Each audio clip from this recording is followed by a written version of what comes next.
Kalimutan mo na ang New York, Lisbon o Dubai. Baka sa Antarctica na ang pinakasikat na real estate market sa loob ng 10 taon.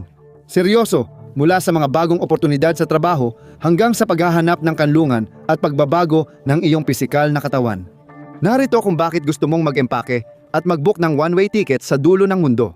Mula bilang 50, natutunaw ang Antarctic ice sheet, masama sa halumigmig pero mabuti sa coastal na ari-arian. 1% lang ng kontinente ang palaging walang yelo, parang pinakamalaking freezer sa mundo, pero nakatakda na itong matunaw.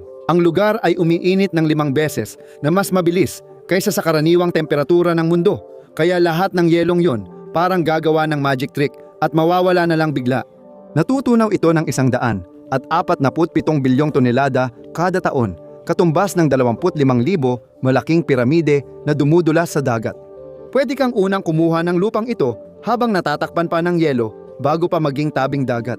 Hindi naman ito eksaktong isang tropical na destinasyon, pero sige, magkakaroon ka ng tanawin ng dagat at baka may makita ka pang 1 o 2 glacier, kung anuman ang natira sa mga iyon. At kung gusto mo ang mga ganitong pag-explore sa mapa, siguraduhing pindutin mo ang subscribe button. Walang libreng dental plan ang kartografiya, pero may libreng content naman tulad nito. Dahilan number 49. Paalam sa boring mong buhay. Isabuhay mo na lang ang kwento ng Happy Feet. Seryoso, may mas cute pa ba sa mga penguin na kapitbahay mo na madali pang maging kaibigan? May 40 milyon sila o 20 milyong pares, tama yon. Alam mo bang seryosong monogamous ang mga penguin? Sa wakas, may matitibay ka ng relasyon sa buhay. Bonus na benepisyo kung makaligtas sila sa pagbabago ng klima. Kung hindi, marami ka pa ring magagawa sa timog, katulad ng numero 48. Nangarap ka na bang makatakas sa gulo ng syudad, lumipat sa probinsya, magpatakbo ng sarili mong maliit na bukirin, at baka ma-inlove sa isang tagaputol ng kahoy o panadero na may gininto ang puso? Hindi? Aba, ibig sabihin, hindi mo pa talaga napapanood ang isang Hallmark na pelikula. Sa kahit anong kaso, baka gusto mong subukan ito sa sarili mong lunti ang bukirin sa Antarctica. Oo, may mga kakaibang nangyayari sa kontinente, kasama na ang mga berdeng lambak na pwedeng tamnan. Ang mga lugar tulad ng McMurdo Dry Valleys ay nagiging mas berde at mas luntian. Sabi ng mga siyentipiko na nakakabahala ito. Pero ano bang alam nila? Pero seryoso, totoong nangyayari ito. 10 beses na ang itinaas ng damo sa nakalipas na 40 taon. Noong 1,186 0.4 na milya kwadrado ang mga halaman. Pagsapit ng 2021, patunog ng tambol, pakiusap. 5 milya kwadrado. Mas maliit pa rin kaysa paliparan ng lax. Pero para sa Antarctica, masagana na iyon at pwede mong ma-enjoy ang probinsya ng walang karaniwang peste sa bukid. Numero 47. Lahat ng buhay sa mundo ay mahalaga, maliban sa lamok. Kayang sirain ng maliliit na vampirang, yan ang perpektong gabing tag-init o magdulot ng pagbisita sa ospital. Pero hindi ito nangyayari sa Antarctica. Ito lang ang tanging lugar sa mundo kung saan sumuko na lang ang mga lamok. Sobrang lamig, walang tubig para sa mga itlog, walang taguan o makakagat, kaya nilaktawan nila ang kontinente. Ang tanging insekto na meron sa Antarctica ay ang kumakagat na midge na si Belgica antarctica. Nabubuhay ito sa pagyeyelo ng sarili buong taon. Parang nag-hibernate sa yelo ang paraan ng pamumuhay nito. Buti na lang, nananatili silang nagyeyelo, hindi nakikialam o nangangagat, at hindi mo pa sila makikita. 0.0 o 0.2 pulgada lang ang haba nila, kasinlaki ng 3 butil ng buhangin bilang 46. Malungkot ka ba sa blizzard, kulay abong langit at bagyo? Sa Antarctica, hindi nila kayang gawin iyon. Sa kabila ng yelo, ito ang pinakamalaking disyerto sa mundo. Ang kontinente ay tumatanggap lang ng 6.5 pulgadang ulan taon-taon, mas kaunti pa sa Sahara, at pati buhangin ay mas kaunti. May mga lugar na di pa nakaranas ng ulan sa libu-libong taon. Hindi ito tagtuyot, kundi geolohikal na pamumuhay. Ito lang ang tanging lugar sa mundo kung saan pwede kang magyabang na perpekto ang panahon. Kung di mo pansinin, mamamanhid ang mukha mo sa 30 segundo. Bahagi 45-60 hanggang 66% ng lahat ng meteorite sa mundo ay natagpuan sa Antarctica. Lumipat ka roon, hindi lang bato makikita mo, madadapa ka pa sa mga kalat mula sa kalawakan kapag nagtatapon ng basura, at malaki rin kita sa meteorite. Isang museo sa Maine ay nag-alok ng $25,000 para sa 22,000 pirasong meteorite na bumagsak malapit doon. Sa ganung halaga, kaya mong bayaran ang upa mo sa New York City ng 8 o 9 na buwan.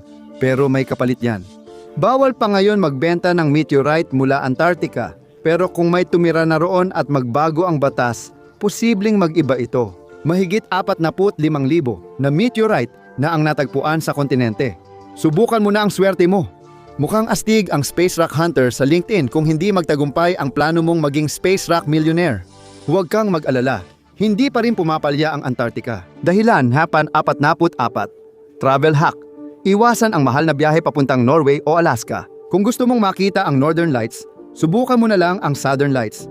Parang indie band ng auroras na di gaanong sikat. 6 na buwan ng sunod-sunod na light show tuwing gabi sa Antarctica at libre pa ito. Makakakita ka ng bagay na bihira lang makita ng iba. Kadalasan, bumibisita ang mga tao sa Antarctica tuwing tag-init kung kailan hindi lumulubog ang araw at parang walang gabi sa langit. Oo, pwedeng maubos ng taglamig ang bitamina D mo, kaya mas maputla ka kaysa papel. Pero magkakaroon ka ng front row seat sa Aurora Australis, na sumasayaw sa kalangitan habang sinusubukan mong alalahanin kung ano nga ba ang itsura ng sikat ng araw. Madali lang makuha iyon. Lumipad ka sa Chile at pumunta sa matulis na lugar.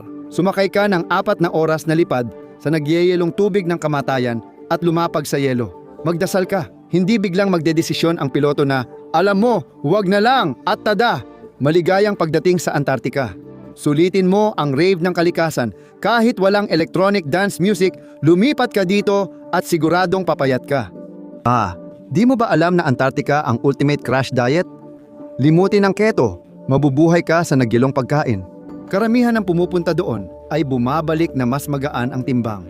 Ito ba ay dahil sa dilatang pagkain, sa kawalan ng masarap na pagkain, o baka naman dahil 78% ng mga pagkain mo ay literal na nagyelo? Solido?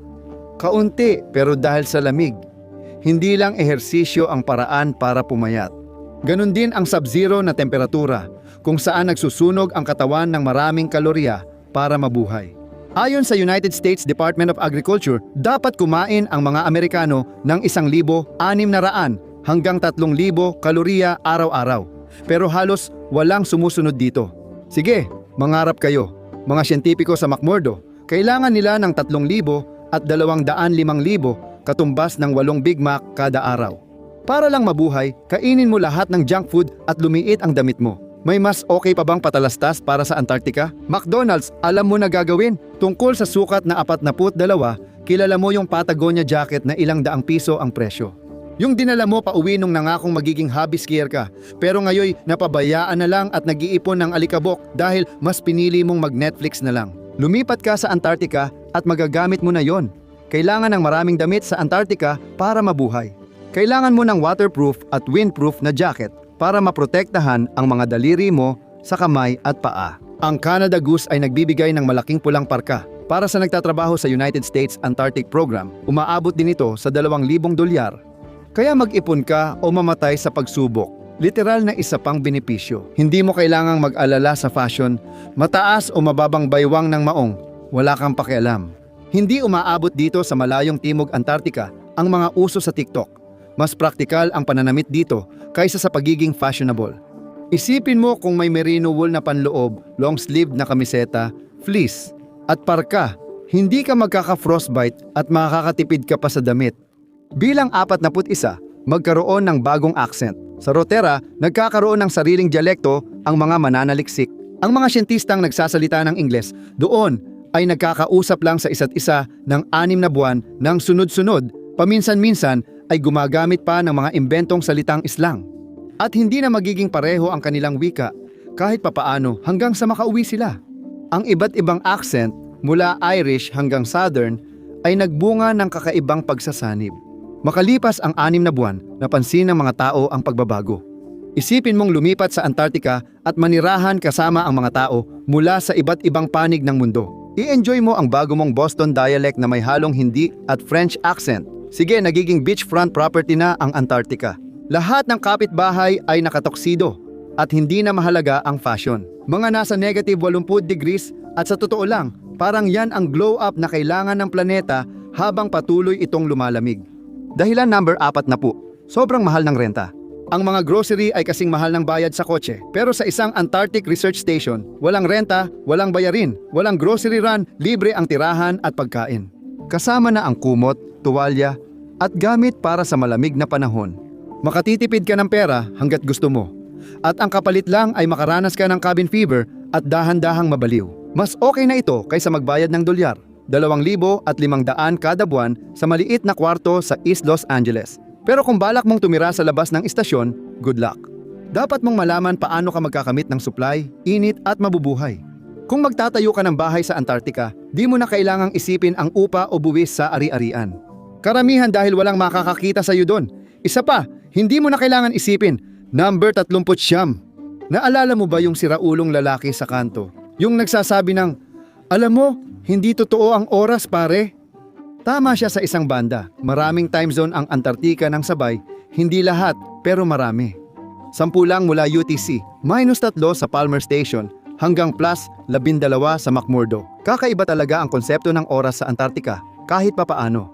Sa halos buong taon, alinman sa tirik ang araw sa mga mata mo, 24/7 o balot ka ng dilim ng ilang buwan. Perpekto ito kung naghahanap ka ng lugar para balikan ang emo stage mo. Kaya hindi mo kailangang sumunod sa schedule ng iba sa Antarctica. Pwede kang mamili ng oras na gusto mo kahit kailan, at hindi lang oras ang hindi mo kailangang intindihin. Ikaw ang number 38 sa yelo, para kang supermodel dito. Ang tanging skincare na kailangan mo ay moisturizer. Sa -80 Fahrenheit, hindi gagalaw ang mukha mo kaya walang kulubot. Hindi mo na kailangang mag-alala tungkol sa hot summer bod dahil laging natatakpan ito ng 7 patong ng damit. Walang makakakita niyan. Hindi naman nakakabayad ng bayarin ang pagiging maganda o gwapo, di ba? Dito, nagiging higit pa ang Antarctica sa yelo at penguin. Parang nagyayelong minahan ng ginto. Kunin mo na popcorn at investment portfolio mo. Numero 37. Naghahanap ka ng raket? Tara, magmina ng mga yaman at mineral sa Antarctica. Ang kontinente ay may malalaking deposito ng langis, carbon at iron ore. Problema ito dahil bawal pa sa ngayon pero rerepasuhin ang patakaran sa 2048. Panahon na ng pamumuno ng mga trilyonaryo. Kung tutuusin, issue man sa kalikasan o wala, walang makakaya ang buhay sa post-apocalyptic na disyerto. Ang isa pang problema sa pagmimina ng yelo, napakalawak nito pero mabilis itong natutunaw kaya bigyan lang ng panahon. Kung di ka makapaghintay magbago ng trabaho dahil sa kontrata, subukan mo na lang si numero 36. Paano ang industriya ng paglalakbay? Sumikat na ang adventure tourism sa Antarctica. Magbukas ng bagong travel service. Noong dekada 90, wala pang 8,000 turista ang dumadalaw bawat taon. Karamihan ay nagsi-sea cruise noong 2023 at 2024. Mga 122,000 katao ang nakarating sa Antarctica pagsapit ng 2033 halos kalahating milyon. Hindi na turismo yan, parang migrasyon na yan. Malinaw na kailangang sumabog ang industriya ng turismo para ma-accommodate silang lahat. Kailangan din ng palikuran. Pero paano kung gusto mong magtrabaho sa Antarctica para makatulong sa kalikasan? Numero 35. Maging isang bioprospector. Ano ba yun? Yun, parang treasure hunting. Para sa mga mikrobyo, kakaiba ang mga halaman at hayop sa Antarctica. Nag-adapt na sila sa lugar na walang matinong pipili. Para silang frozen na lottery ticket ng kalikasan. Lumipat ka rito at simulang tuklasin ang kakaibang mga nilalang na nabubuhay sa lamig. May ilang isda sa Antarctica na may anti-freeze glycoproteins sa kanilang dugo. Pinag-aaralan sila ng mga siyentipiko para mapanatili ang lahat mula sa nagyelong pagkain hanggang sa nagyelong mga organo. May yeast na kaya ang alkali, mga espongha, at lumot na natutulog tuwing taglamig, gaya ko rin. Kung masyadong siyensiya yan, pwede kang pumunta sa kabaligtaran. Dahilan number 34, maging unang influencer ng Antarctica. Seryoso, ilan ba ang kilala mo? Tama, wala. May ilang sa McMurdo na sumusubok, pero ikaw, kaya mong dalhin ito sa pinakamalamig na antas. Mag-share ng kahanga-hangang video at makipag-collab sa mga penguin, ipakita sa tao ang tamang makeup routine kapag di mo na makita o maramdaman ang balat mo. May isa lang problema sa karerang yon. Sa Antarctica, bilang 33, mahina ang internet kaya ito ang pinaka-the best na digital detox retreat sa mundo. Pwede ka pa rin makakonekta. Isipin mo na lang na parang 2,003 dial-up ito para sa mas batang manonood. Noon, ang computer mo ay maingay at magbubup muna bago ka makakonekta sa internet. Tapos kapag sinagot ng nanay mo ang telepono, agad kang nadidisconnect. Sa Antarctica, internet ay para sa siyentipikong pananaliksik, hindi para sa TikTok o Reddit, at maraming serbisyo ang nakablock. Kagaya ng Steam, karamihan ng modernong video game ay kayang pasabugin ang internet sa ibaba. Mabagal ang serbisyo, madalas mawala ng koneksyon, kaya karamihan ay offline at nakikisalamuhan na lang sa iba. Ang Antarctica ay parang pamumuhay noong 1975 at hindi lang internet ang pwede mong maputulan ng koneksyon. Dahilan number 32. Binabantayan ka ni Big Brother. Nasa lahat ng dako ang pagmamanman ng gobyerno. Gusto mo bang mawala sa radar? Isa lang ang lugar na pwede mong puntahan, Antarctica. Kailangan mong ipa-deliver lahat at umasa sa likas na yaman. Pero hindi pwede kasi yelo ang lupa doon. Gumawa ka ng sariling sci-fi greenhouse at sistema ng tubig. Pag-uusapan pa natin yan mamaya, o kailangan mong makipagkasundo sa dumadaang pirata o ganun. Pero may ilan talagang gustong kumalas. Sa pangkalahatan, numero 31 ang populasyon ng Antarctica ay wala pang 4,000 at yan ay tuwing abalang panahon. Kaya oo, madalas itong makaakit ng mga taong mahilig mapag-isa. Pati ang McMurdo Station ay iniiwasan dahil masyado na itong malaki. Tuwing tag-init, 1,200 tao ang siksikan sa mahigit 100 gusali. Parang lumulutang na high school na may frostbite. May mga tao talagang hindi kaya ang ganoong karaming tao. Para sa mga pagod at laging konektado, Antarctica ang pangarap.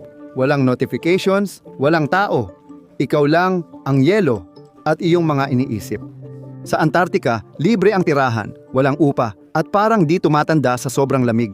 Pwede kang magmina para yumaman, maging unang influencer ng kontinente, o tuluyang maglaho sa lipunan. Kung pangarap mo ay may kasamang frostbite at mabagal na internet, tingnan natin ang meron sa yelo.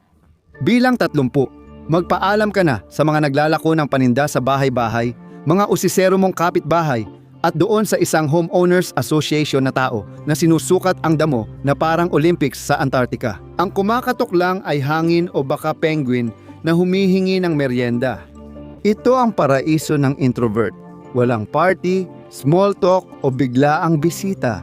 Pwede mong kansilahin ang plano mo sa 6 na buwan, pero ang pagod ako at wala ako sa mood ay para lang sa baguhan. Subukan mo.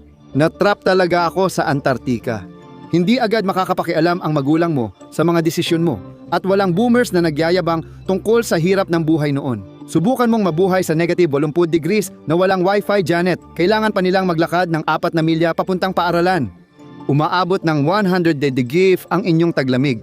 Naglalakad ka na suot ang Canada Goose jacket para hindi agad sumuko ang mga laman loob mo. Dahilan 29. Gusto mo maging eco-friendly? Punta ka sa Antarctica. Mabubuhay ka gamit ang araw. Walang katapusang tag-init, ibig sabihin 6 na buwan na tuloy-tuloy ang liwanag ng araw.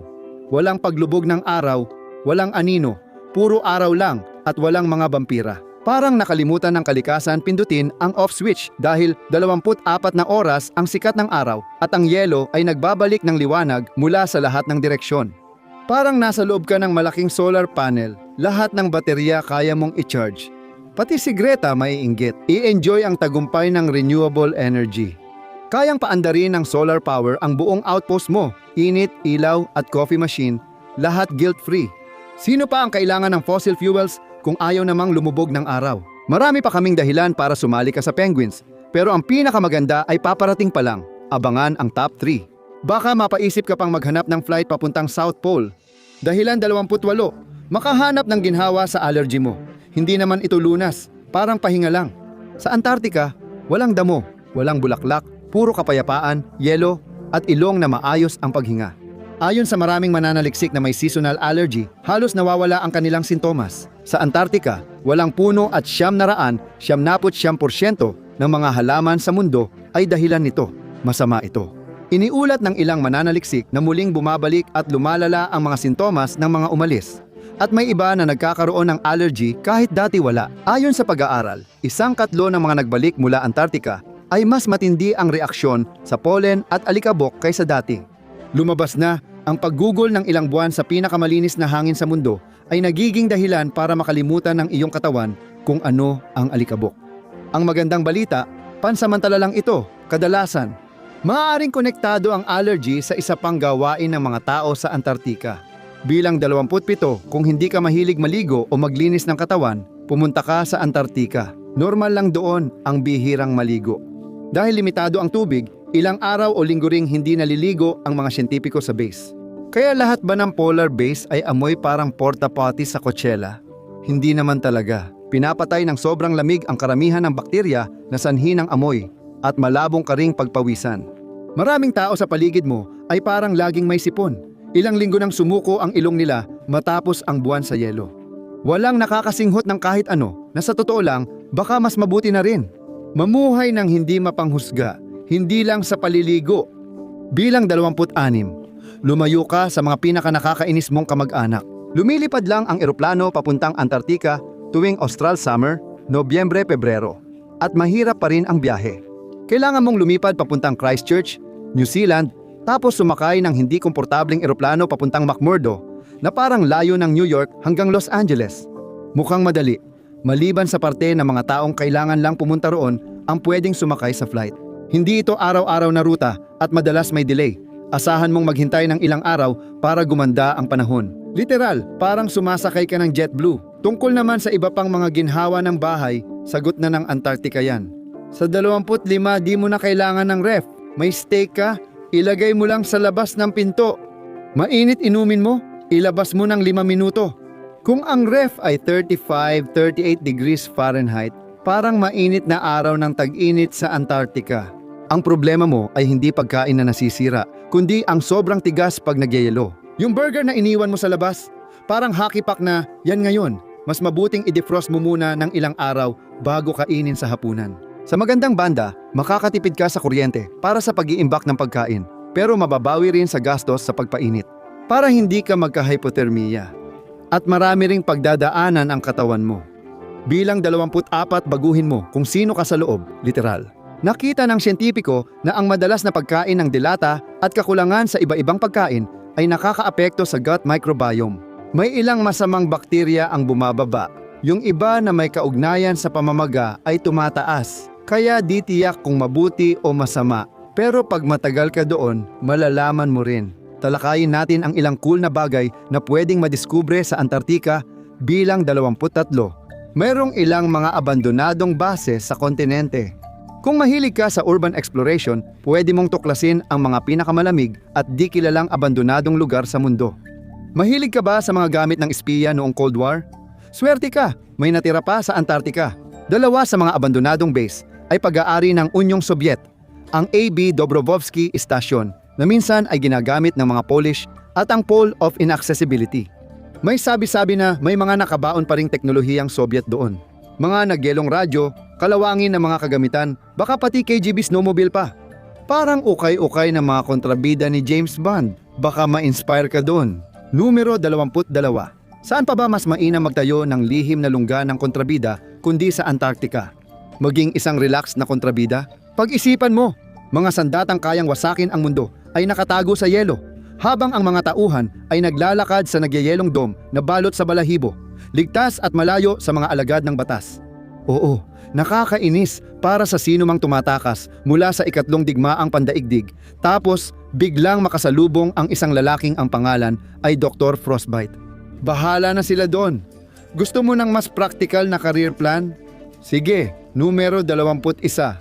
Magiging sobrang hydrated ka o kahit papaano ay susubukan mo. Sobrang tuyo ng hangin sa Antarctica na parang ginawang humidifier convention ang Sahara. Nauubos ang moisture mo kahit wala kang ginagawa. Kahit inom ka ng inom ng tubig, parang maalat pa rin ang pakiramdam. Patag, gigising ka na parang papel diliha ang bibig mo. Tandaan mo yan kapag lumabas ka sa gabi sa Antarctica. Si Scott Bass ay may bar, ang McMurdo Station over the hill ay may 3. Kung iinom ka ng ilang baso, mas mainam na sundan ito ng 1 galon ng tubig bawat isa. Magigising kang parang si SpongeBob sa isang masamang araw. Dito, bago mo pa maubos ang iniinom mo, tinatamaan ka na agad ng hangover. Kaya ng Antarctica, gawing alamat ang mga introvert, gawing pamumuhay ang dumi, at gawing hapunan ang nagyelong burger. Sa kabila ng lahat, mas maayos pa rin ito kaysa ibang lugar sa mundo at handang magpatuloy. Dahilan 20, ang nagtatrabaho sa Antarctica ay kakaiba sa karaniwang merkado ng trabaho. Alam ng mga boss na kaya nilang harapin lahat. Kung nakaligtas ka sa sobrang lamig ng hangin, lubos na pag-iisa at 5 sunod-sunod na araw ng dilatang tuna, kaya mo na ang kahit ano. Si Sherry sa Human Resources ay may 47 group emails. Pero paano kung gusto mong simulan ang sariling malikhaing proyekto? Mas maganda pa ba? Gusto mo nang isulat ang nobela bilang 19 magpinta ng obra? Matutong mag-Pranses. Ang Antarctica ay epektibong paraan para mag-focus. Sa loob ng 10 taon, mas marami ang makakaalam nito. Noong panahong iyon, pwede ka nang mag-book ng isolation cabin o resort na may ibang tao. Magsisimula ka na sa epic na librong alam mong magbabago ng buhay mo. Ang malamig at liblib na mga buwan ay madalas magdulot ng magagandang resulta sa mga manunulat. Tingnan mo na lang ang The Shining o kaya'y subukan ang ibang landas ng karera. Bilang 18, magtayo ng sariling 100% eco-friendly na pahingahan. May zero emissions na komunidad sa Antarctica ngayon. Binuksan ang Prinsesa Elizabeth Antarctica Research Station noong 2000. Pinapagana ito ng 100. 92 na baterya. Ang enerhiya ay nanggagaling sa 9 na wind turbine at 284 na solar panel. Meron pang 30 solar thermal panel na nagpapainit. Maganda pakinggan ang tubig sa istasyon hanggang sa mapagtanto mong ang mainit na shower ay ibig sabihin ay tubig na galing mismo sa Antarctica. Itinayo ng pamahalaan ng Belgium, mga pribadong kasosyo at International Polar Foundation ang istasyon na mas nagiging eco-friendly taon-taon. Noong 2021, nadagdag sa base ang Venturi Antarctica, isang all-electric na sasakyan para sa polar exploration. Walang emisyon, pero tiyaking hindi ka maubusan ng baterya. 300 milya ang layo. Kaya mong lumipat sa South Pole at mamuhay ng matindi at sustainable. Kahit wala ka dito sa berdeng paraiso, makikinabang ka pa rin sa kalikasan. Bilang 17. Pagod ka na ba sa smog at polusyon sa syudad? Magandang balita, pinakamalinis ang hangin sa Antarctica. Masamang balita, masakit ito, parang mga piraso ng yelo na tumutusok sa iyong mga baga. Hindi ganap na malaya sa polusyon ang kontinente. Patuloy umiikot ang hangin sa planeta, pero halos walang dumi rito kumpara sa ibang lugar. Kinumpirma ng siyentipiko na ang pinakamalinis na hangin ay nasa Southern Ocean sa pagitan ng Antarctica at Timog, Australia. Walang kahit anong gawa ng tao na aerosol dito, hindi tulad ng pinaghalong usok ng sasakyan at usok ng vape na araw-araw mong nilalanghap. Kung pag-uusapan ang polusyon bilang 16, maaaring maging magandang oportunidad sa pamumuhunan ang Antarctica.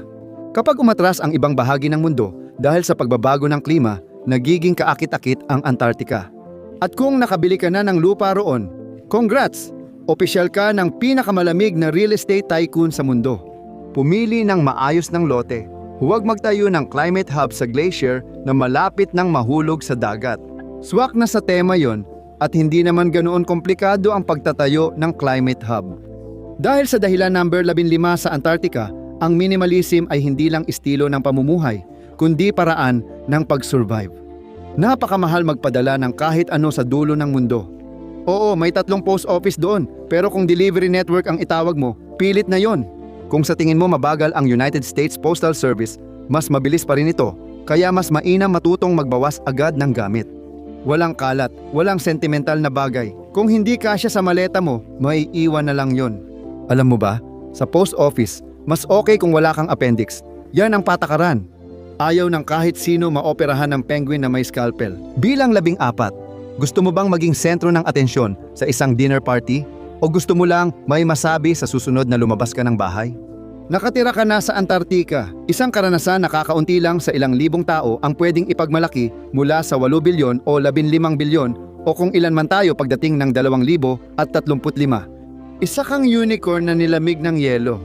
Pakiligin ang mga tao sa kwento ng pag-akyat ng glacier, pag-inom kasama ang penguin, at pakikipagbuno sa orca. Hindi ko naman sinabi na kailangang totoo ang mga kwento. Pero, speaking of orca dahilan 13, walang apex predator sa lupa, kaya mamaya ko natatalakayin ang dagat. Di tulad sa North Pole na hindi ka handa ng ebolusyon laban sa polar bear. Sa Antarctica, halos walang bagay na pwedeng pumatay sa iyo. Bukod sa panahon, paminsan-minsan ay may penguin na gustong pumatay. Kung titira ka sa nagyayelong dulo ng mundo, ito ang mas magandang piliin. Dahilan number 12. Kahit sa dagat, kakaunti lang ang gustong kumain sa'yo, malalaki lang talaga ang mga hayop, hindi kanila pagkain. Pero hindi ibig sabihin na hindi nila kayang sirain ang araw mo. Sa mga tubig ng Antarctica, matatagpuan mo ang nakakatakot na dambuhalang pusit na maaaring umabot ng higit 1,100 pounds ang bigat. Maraming kalamares yan. Bihira lang sa mga tao ang nakakita nito ng malapitan. Mabilis at agresibo sila at nag-iwan pa ng pilat sa mga balyena ng tamud. Oo, yung 79 na talampakang haba na may bigat na 50 tonelada. Hindi mo matatalo ang dambuhalang pusit maliban kung desperado kang patunayan ang tapang mo at madaling masugatan. Hindi mo na kailangan gawin yon dahil dahilan number 11 ang Antarctica ang pinaka-road dog na karanasan sa buhay. Akala mo ba mahirap lumipad ng walang musika o telebisyon? Nakakatawa ka talaga. Kung gusto mong subukan ang tiyaga mo, pumunta ka sa South Pole at manatili roon. Yung kaibigan mo, 10 oras nagbiyahe na di nanood ng The Office, ikaw pa nga di mo na maalala telebisyon. Wala silang pinakinggang musika habang lumilipad mula Austin papuntang Seattle. Matagal ka nang nasa yelo, hindi mo na nga kilala kung sino si Sabrina Carpenter. May dahilan kung bakit ang Antarctica ang dulo ng mundo o gilid para sa mga flat earth believer. Gusto mo bang subukan hangganan mo? Tumungo ka sa timog. Nalaman natin na ang Antarctica ay pwedeng magpabongga ng resume mo, gamot sa writer's block, at magbigay ng tirahang mas malamig pa sa puso ng ex mo. Handa ka na bang maglakbay sa timog? Tara, tingnan natin ang top 10. Pinakamaganda ang huli. Simula sa numero 10, ang Antarctica ang sentro ng pag-aaral ng climate change dahil mabilis itong binabago nito. Pero dito rin natin may pinakamalaking tsansa na mapigilan ito. Ito ang unang linya, marahil huli na rin, maging bahagi ng solusyon. Pag-aralan ang climate change ng malapitan, sumama sa mga siyentipikong sinusubukang bigyan ng babala ang mundo tungkol sa paparating at pagkatapos ay panoorin ang lahat. Takpan nila ang kanilang mga tainga at bumili ng Chevy Tahoe para sa magaspang at mailap na kagubatan ng Atlanta, Georgia. Kapag tag-init sa Dubai at mataas ang temperatura, sa ibang lugar may lamang ka dahil sa dahilan number 9, kahit mas mainit ang Antarctica, sobrang lamig pa rin doon na magandang balita. Dito, parang napapabilis ng init ang pagtanda mo, pero sa lamig, parang cryogenically preserved ka. Ayon sa pag-aaral sa 25,000 sa Taiwan, ang paulit-ulit na heat waves ay nagpapabilis ng pagtanda ng katawan tulad ng paninigarilyo o pag-inom. Isa pang pag-aaral sa United States ang nagsabi ng pareho. Ang matinding init ay literal na nagpapabilis ng pagtanda mo. Antarctica siguro ang pinakamurang anti-aging clinic sa mundo. Gusto mong manatiling bata at sariwa ang balat? Punta ka sa Antarctica. Oo, umiinit na rin dito. Pero kahit tag-init, 2 patong pa rin ng damit ang suot mo. Ayos ka lang, magkaka-frostbite ka lang. Hindi lang yan ang nag-iisang panganib sa klima na maiiwasan mo. Rason numero 8. Iwasan ang pagtaas ng antas ng dagat sa Antarctica. Medyo kakaiba pakinggan, lalo na't nandito ka sa yelo na natutunaw. Dahil sa gravitational forces, bababa ang antas ng dagat sa paligid ng Antarctica. Habang nababawasan ang yelo sa Antarctica, humihina rin ang sariling gravitational pull nito.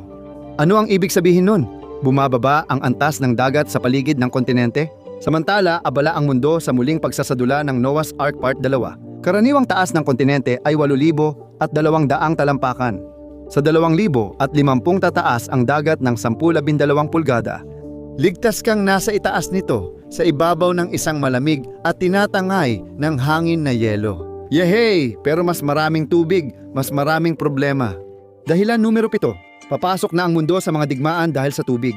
Pasensya na at kailangan kong sabihin sa'yo. Malapit nang mas mahalaga ang malinis na inuming tubig kaysa langis at mag-aaway na ang mga bansa dahil dito. Laktawan mo na lahat yan. Lumipat ka sa lugar na may 60% ng fresh water sa buong mundo. Isa ka sa kakaunting tao na nandoon. Yun na lahat yan. At dahil natutunaw na ang yelo, halos hindi mo na kailangang magtrabaho para makuha ito. Salain at pakuluan mo lang muna. Maliban na lang kung gusto mong may kakaibang sinaunang salot na natunaw mula sa yelo ang tumira sa tiyan mo. Maaaring medyo kakaiba ang lasa ng tunaw na tubig. Ang tubig mula sa mga glacier ng Antarctica ay halos walang mineral. Mali ang lasa nito. Maalat, mapakla. Parang tubig na nakalimutang maging tubig. May ilang naghahalo ng sirap, parang do-it-yourself Starbucks Glacier Macchiato. Gusto nyo? At hindi lang digmaan sa tubig ang pwede mong iwasan. Ika-6 na dahilan. Gaano katagal bago magsimula ang ikatlong digmaang pandaigdig? Sa loob ng ilang dekada, taon o araw, maaaring ang Antarctica na ang lugar na dapat puntahan. Malayo ka sa lahat ng tao. Ipinagbabawal ng 1,961 Antarctic Treaty ang lahat ng aktibidad militar sa kontinente. Pwedeng pumasok ang sundalo dito, basta para sa siyensya. Pwede ring dumaan ang Navy, basta kumakaway lang sila sa mga penguin sa malalayong dagat. Ang buong lugar ay neutral na teritoryo. Sa ngayon, mukhang malabong magkaroon ng pananakop sa Antarctica. Wala rin itong estratehikong halaga. Nasa pinakatimog dulo ito ng mundo. Sang-ayon din ang mapa na inilabas ng Irish na bituin. Ipinakita nito kung saan tatakas kung magkaroon ng digmaang nuklear, na bagay sa pakiramdam ng 2025. Ang Antarctica ay isa sa pinakaligtas na lugar sa mundo at may 54 milyong square miles ng halos walang tao. Maraming tao ang kasya doon at baka iyon na ang pinakamalapit mong maramdaman na parang wala ka sa mundo. Rason bilang 5. Maranasan ang matagalang paglalakbay sa kalawakan nang hindi umaalis sa planeta, tulad ng magaspang na tanawin ng Antarctica. Parang nasa kalawakan ka. Sa totoo lang, bawiin ko yon. Mas malayo pa ang Concordia Research Station kaysa International Space Station. Ang International Space Station ay 240 milya mula sa mundo, habang ang pinakamalapit na syudad sa Concordia ay 750 milya ang layo. Alam ng European Space Agency ang sitwasyon at nagpadala sila ng 13 tao sa Antarctica noong taglamig. Sinuri nila ang pisikal na epekto ng pag-iisa at nag-record ng video diary para maitala ang emosyonal at psikolohikal na paglalakbay.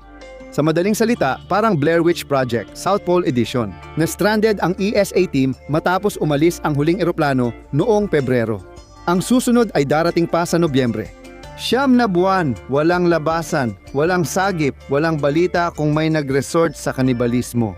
Pero alam mo, malamang ayos lang naman. Pero ang Antarctica ay maraming oportunidad na may kinalaman sa kalawakan. Dahilan number 4. Lumipat sa Antarctica at maging kapitbahay ng susunod na sentral na space hub ng mundo, ang Earthport ESA. Isa itong panukala ng magasin ng arkitektura. Sige, parang ideya lang ito ng isang taong nanood ng Star Trek ng tuloy-tuloy, pero may luhika ito, totoong luhika. Ang isang international na istasyon sa kalawakan sa Antarctica ay hindi maaaring angkinin ng kahit anong bansa. Ito ay pag-aari ng buong mundo. Isa pang praktikal na dahilan para magtayo ng space hub dito, ang South Pole ay may magandang access sa polar orbits. Maaaring dumating at umalis ang mga alien na itinatago ng gobyerno ng madali. Pwede rin natin silang bisitahin mula sa hub at pumunta sa malalim na kalawakan anumang oras. Pero may problema. Ang paggawa ng hub na ito ay nangangailangan ng matinding internasyonal na kooperasyon, kaya't parang imposibleng pangarap ito. Nalaman natin ngayon na ang Antarctica ay nakakatulong pigilan ang climate change, pabagalin ang pagtanda, at panatilihing kang ligtas habang ang iba ay tila nagpa-practice ng synchronized swimming. Ngayon, narito na ang 3 dahilan kung bakit dapat lumipat sa pinakailalim ng mundo. Maghanda na sa pinakakakaibang at malamig na benepisyo. 4 dahilan, maghanda para sa buhay sa ibang planeta. Hindi lang maganda ang Antarctica para sa pagsubok ng mga misyon sa kalawakan, kundi practice din ito para sa pamumuhay sa ibang planeta. Lalo na ngayong nag-uunahan ang mga bilyonaryo ng mundo na sakupin ang kalawakan. Mas mabuting mauna ka, sumali agad sa grupo, magyelo ngayon at lumipad mamaya. Nakatutulong din ito sa paghahanda ng isip mo. Puno rin ang Antarctica ng mga organismo na nabubuhay sa pinakamalupit na kondisyon. Matinding lamig, matinding tagtuyot at sobrang taas na alat. Ang mga siyentipiko ay tawag silang extremophiles, mga organismong pinag-aaralan para sa pag-adapt sa buhay sa Mars. Paano kung hindi matuloy ang mga kolonya sa kalawakan sa loob ng 10 taon? Paano mo nagawang pagdudahan ang totoong planong ito? Pangalawa, ibig sabihin niyan dapat ka pa ring pumunta sa Antarctica dahil sa pangalawang dahilan. Maaari mong sakupin ang huling hangganan na, sorpresa, ay mas Antarctica kaysa kalawakan. Maging makabagong manlalakbay na iwasan ang karahasan sa mga katutubo. Wala naman talaga, kamakailan natuklasan ng mga siyentipiko na iba pala ang lupa sa ilalim ng Antarctica kaysa sa inaakala nila. May mga nakatagong gulod, malalalim na lambak, ilog, gubat at buhay na 34 na milyong taon nang hindi natatamaan ng sikat ng araw. Isang buong nawalang mundo na nagyelo sa ilalim ng ating mga paa, mga dinosaur, Atlantis, at malamang marami pang iba. Sabi ni Profesor ng Heograpiya ng Yelo na si Stuart Jameson, ang lupa sa ilalim ng East Antarctic Ice Sheet ay mas hindi pa kilala kaysa sa ibabaw ng Mars. Bakit hindi natin tuklasin? Kailangan mo lang magbutas ng 12 milyang yelo. Walang problema. Oo, hindi mo mapapanood ang Squid Game sa internet sa Antarctica. Maswerte na kung makapagbukas ka ng email. Makakakita ka rito ng kahangahangang teknolohiya. Unang dahilan, sa South Pole, pwede mong subukan ang teknolohiya ng hinaharap. Ang Antarctica ay ideal para subukan ang autonomous systems. Walang trapiko, tao o demanda. Malayang nakakalipad ang mga drone na walang piloto at hindi naman bumabagsak sa ulo ng tao kung sakali mang bumagsak. Malilito lang siguro ang Penguin. Sentro rin ito ng pagsubok sa wireless na teknolohiya kung saan sinusubok ng siyentipiko ang mga kagamitan hanggang sukdulan. Matinding lamig, blizzard at pag-iisa. Perpektong kondisyon para makita ang makakaligtas. At walang electromagnetic na sagabal mula sa lungsod o tao. Klarong-klaro ang datos. Antarctica lang ang tanging lugar sa mundo kung saan gumaganda pa ang signal mo kapag nawala na ang lahat ng tao. Salamat sa pagsama ngayon. Kung nagustuhan mo ang video at gusto mo pa ng ganito, mag-subscribe at i-on ang notifications. Malaking tulong talaga. Salamat, magkita tayo ulit sa Mapak.